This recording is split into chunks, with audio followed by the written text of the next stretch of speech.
The last time I stood in this house, I was 19. Humiliated. Disowned. Dragged out like a criminal in front of people who used to call me family. They said I leaked documents to the press. Said I was trying to destroy the company my grandfather built. It was a lie. A perfect one. The worst part wasn't the accusation. It was my father's silence. He didn't look at me.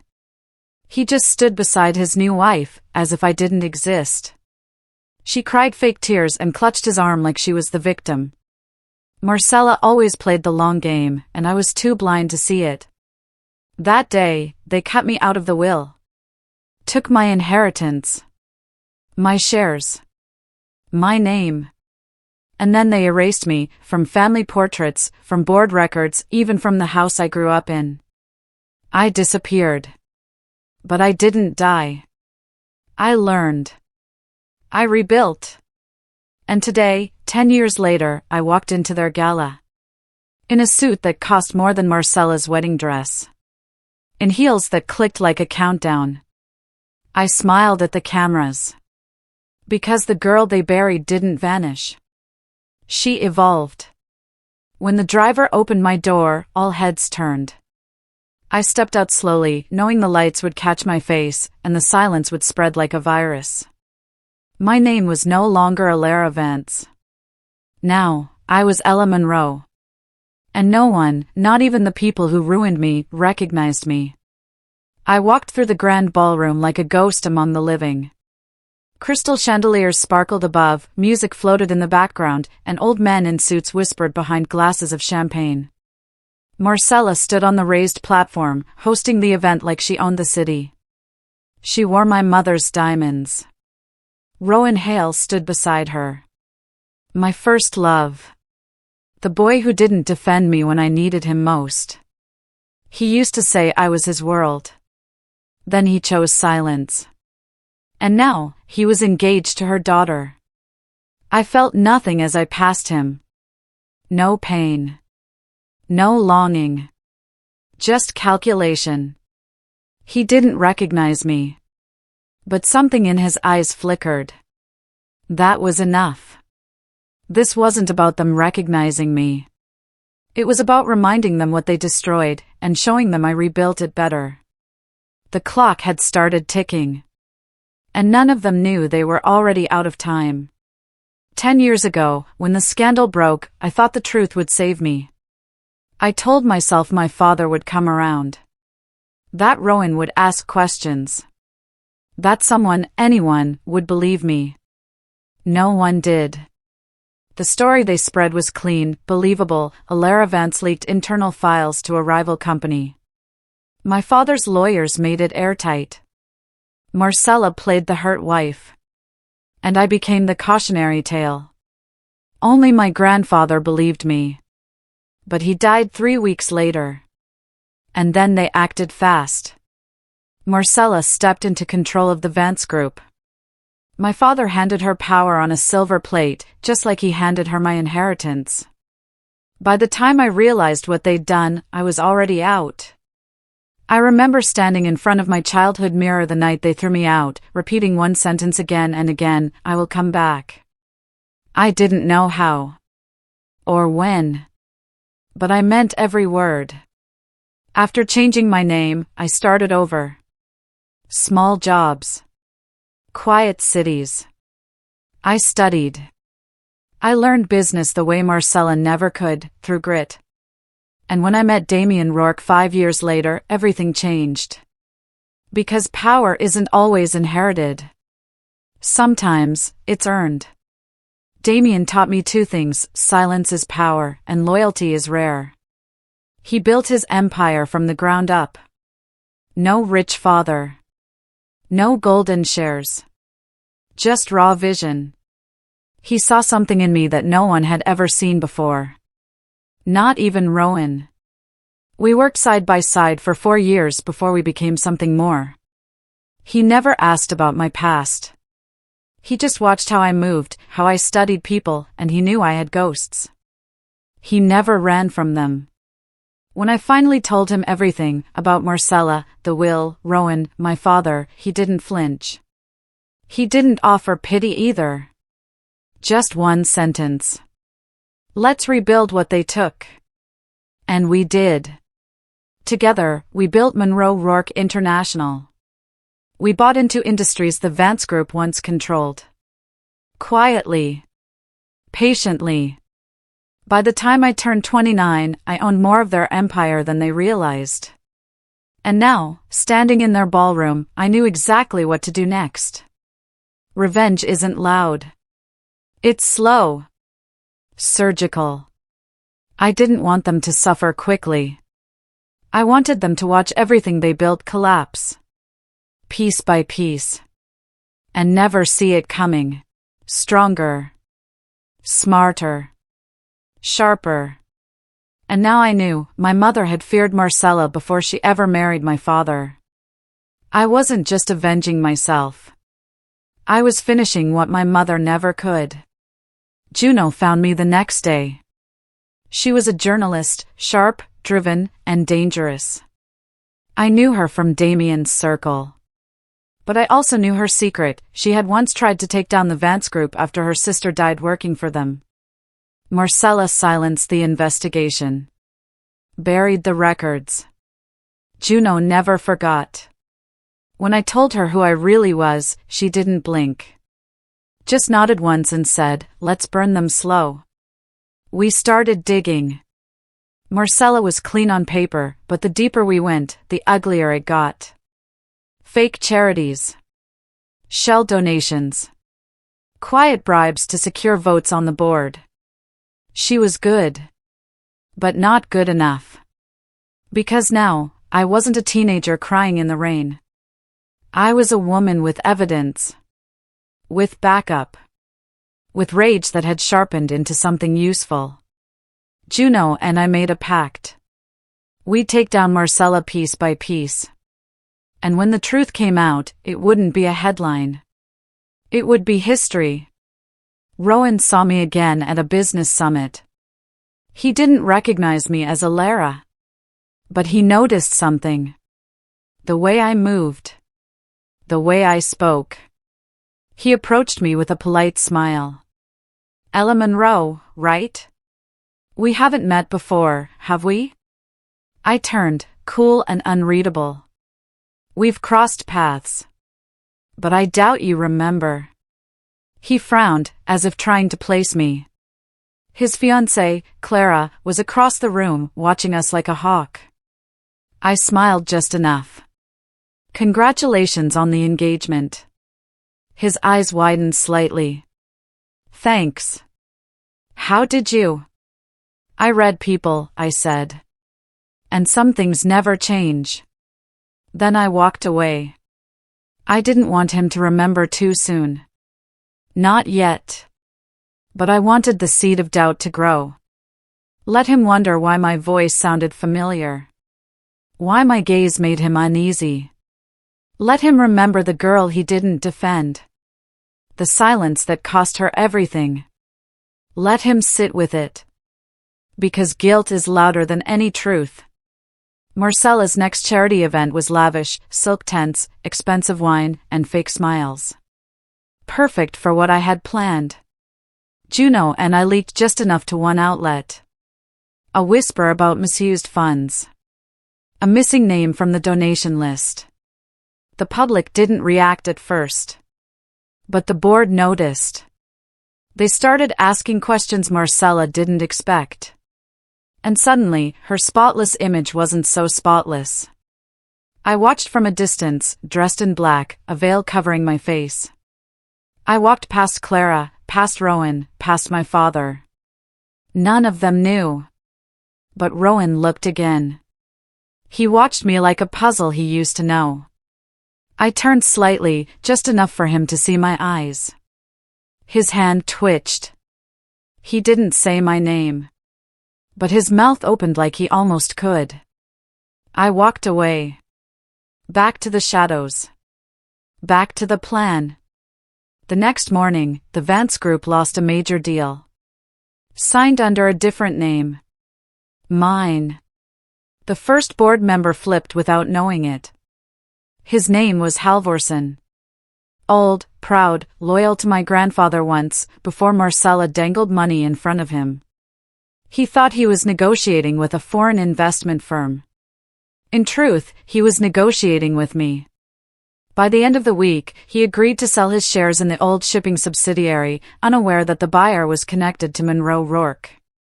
That gave me leverage. It wasn't about owning everything outright.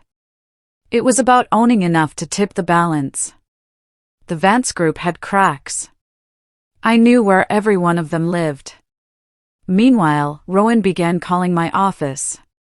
"I just want to ask a few questions," he said in a voicemail. He still didn't know who I was. But his voice sounded like a man waking up from a dream. Let him wake slowly. Let him remember the truth on his own. Because when he finally put all the pieces together, I wanted it to break him. Not from revenge, but from justice. That week, I visited my grandfather's old lawyer. He was retired, tucked away in a quiet coastal town. His house smelled like wood polish and paper. When I told him who I was, he wept. He'd believed the lies until he read the will again. The one Marcella had revised after my grandfather's death. He showed me the real version. Hidden. Untouched. My name was there, clear as day. Not just included, chosen. I was meant to inherit it all. The company. The shares. The estate. Marcella had erased it with a forged signature and a quick replacement document, signed while my father was grieving. Or pretending to. I held the real will in my hands, and it burned like fire. I could have gone straight to court. But that wasn't my plan. I didn't just want the crown back. I wanted to choose how I wore it. And when. I sent Clara a message. Anonymous. Just a sentence. "Did you ever tell Rowan where the ring came from?" She didn't respond. But 2 days later, Rowan showed up at one of my public panels. Sat in the back. Silent. Watching. He approached afterward, calm but unsure. "You remind me of someone I used to know," he said. Marcella hosted a board dinner, trying to calm nerves. She smiled, toasted, lied like a queen in control. But I was already inside the walls.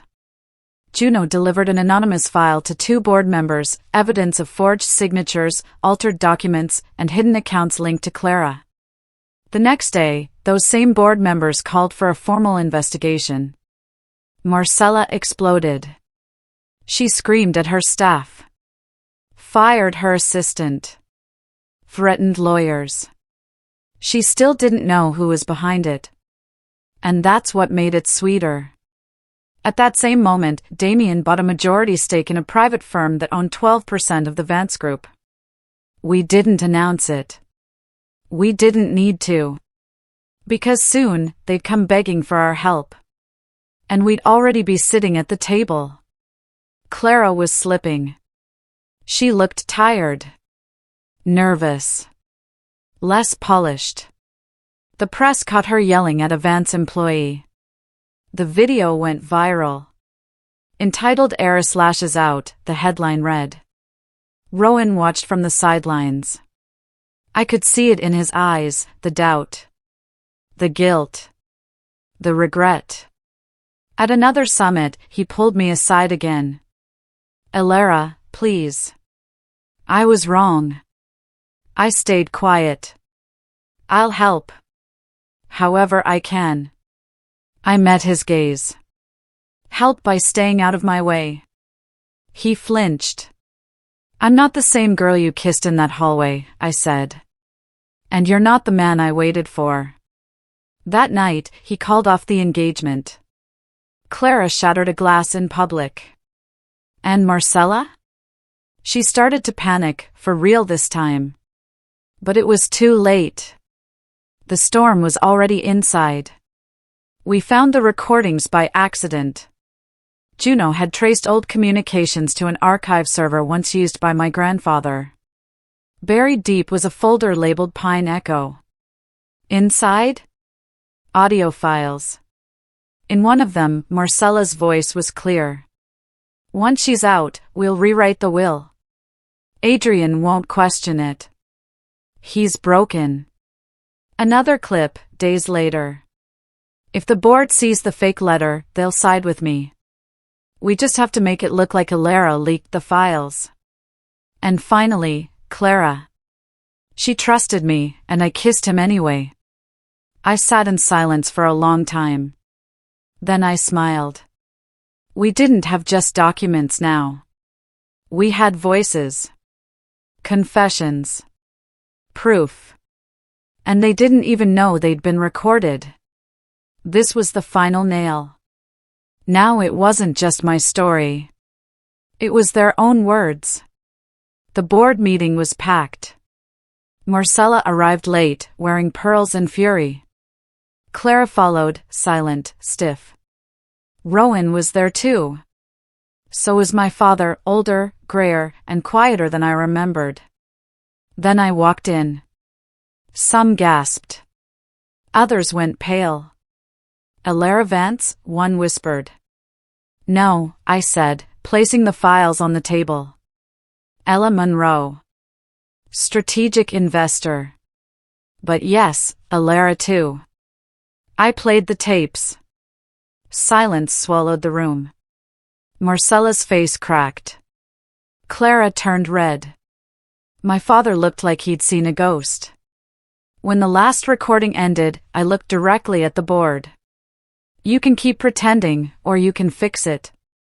They voted. Marcella was out. Clara, removed from all company matters. My father, stripped of his executive role. And me? I didn't beg.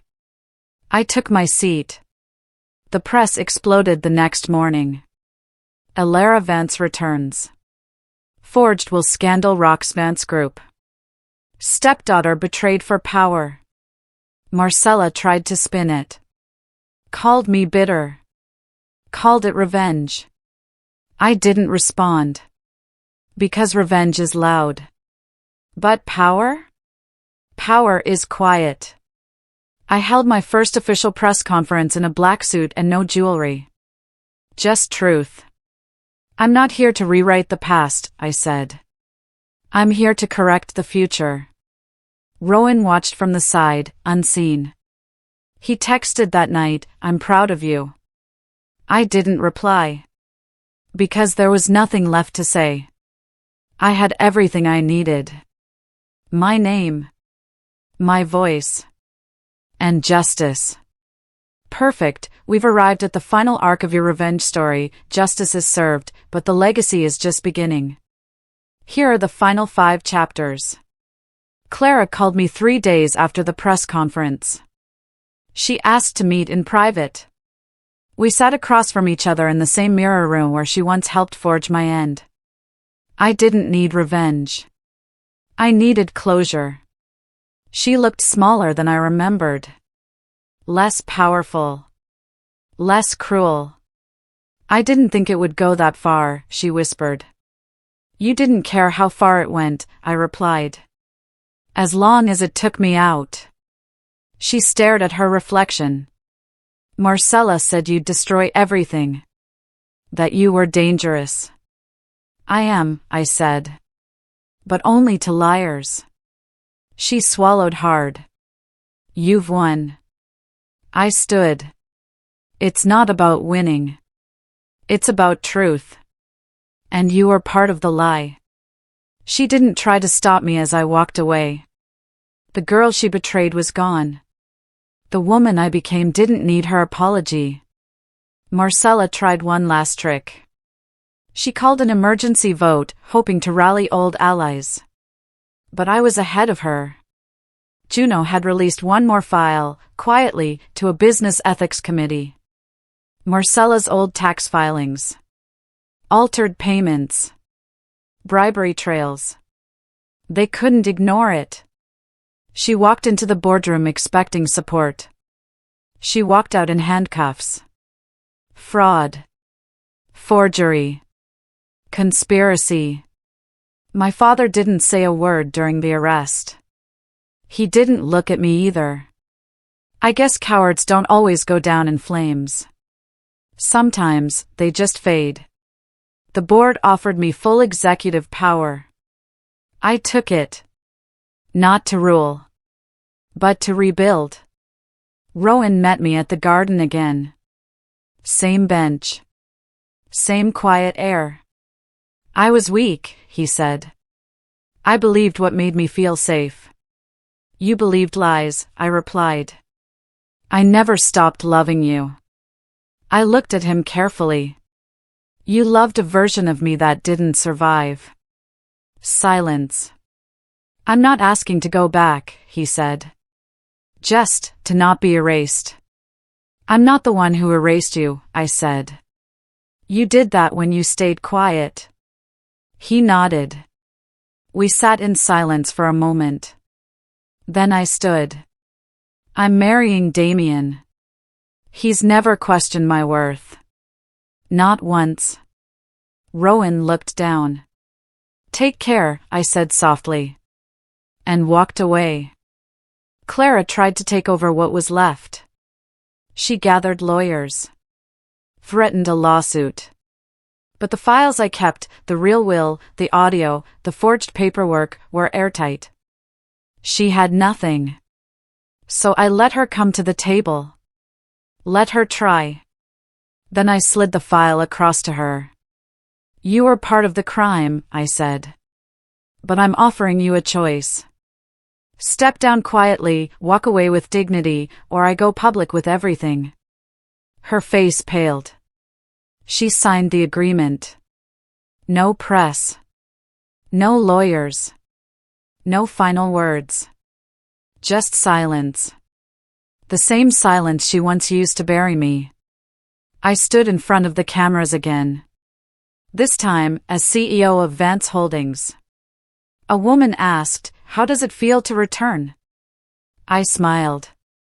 It's not about return. It's about reinvention. Later that night, I sat in my mother's old room. Rebuilt.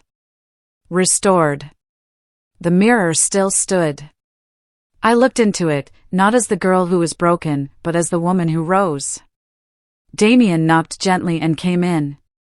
He kissed my forehead. You did it, he whispered. No, I said. We did. A year later, I mentored a young woman wrongfully accused by her firm.